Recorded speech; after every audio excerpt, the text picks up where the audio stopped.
U2 débarque en France en juin, les 2 concerts au Stade de France, affiche complet.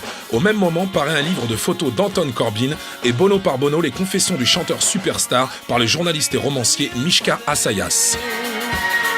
Depuis la mort de son père, il n'était pas arrivé vraiment à faire son deuil. Mon projet et cette envie de se confier a fait qu'il a accepté de me parler. Je pense qu'il souffre beaucoup d'être perçu comme un clown. Beaucoup de gens disent ce type Bono m'exaspère avec ses grandes déclarations, ses bons sentiments. Et il tire de ça une espèce d'excitation et il se donne en spectacle dans sa fragilité, sa balourdise. Bono en 1980 disait mais nous, ce qui nous importe c'est d'être nous-mêmes et de poursuivre quelque chose qui est invisible, intangible.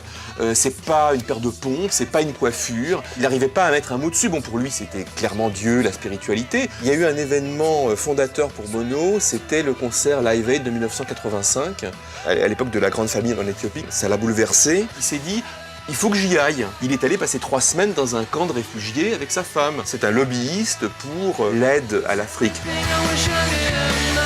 Dans les années 90, ils sont allés le plus loin possible dans l'expérimentation. Depuis quelques années, ils font un autre voyage vers la nudité. Après les triomphes des bandes originales des films Amélie Poulain et Goodbye Lénine, Yann Tiersen s'est retiré sur l'île d'Ouessant pour composer son nouvel album Les Retrouvailles.